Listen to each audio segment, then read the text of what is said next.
Гендер гэж юу вэ? Дэлхийн түүхэнд 1950 он хүртэл хүйс ба гендерийг нэгж л утгатайгаар ойлгодог байжээ.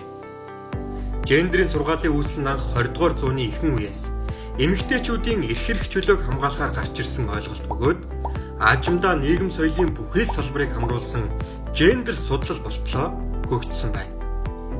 Гендер бол зөвхөн эрэгтэй эмэгтэй гэх хоёр хүйсийн тухай ойлголт биш юм.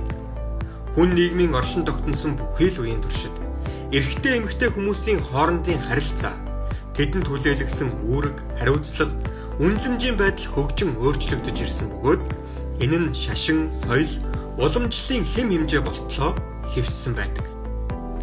Гендерийн агуулга нь нийгэм соёл бүрт харилцсан адилгүй бөгөөд цаг хугацаанд хувиран өөрчлөгдөж байдгаараа биологийн шинжилгээ ухаанаар тодорхойлогдсон хүйс хэмээх нэр томьёоноос ялгаатай. Дэлхийн эрүүл мэндийн байгууллагын үзснээр хүйс нь эрэгтэй эмэгтэй хүмүүсийн хоромсоом, гормон, нүхэн өрчгөн эргэтэн зэрэг биеийн биологийн ялгаагаар тодорхойлогддог. Харин хүний гендер бол төрөлхийн байглаас заягдсан эрэгтэй эсвэл эмэгтэй гэх биологийн хүйс. Гендерийн шинж чанар буюу тухайн хүний өөрийгөө эрэгтэй эсвэл эмэгтэй хүн гэж мэдрэх мэдрэмж.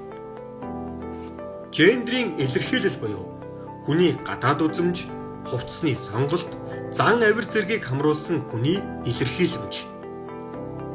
Тухайн хүний хүйсээс хамаарч бусад хүнд татагдах бэлгийн чиг баримжаа гэх дөрвөн хэмжигдэхүүний цогц харилцан хамаарал юм. Энэ бүхнийг дүгнэж хэлбэл гендер гэдэг нь эмэгтэй эрэгтэй хүмүүсийн талаарх дүр төрх, үнэлэмж, гүйцэтгэх үүрэг, нийгэмд эзлэх байр суурийг илэрхийлдэг цогц ойлголт юм. Энэхүү видеог Стратеги Актем Германы Фридрих Эбертийн самтай хамтран бүтээв.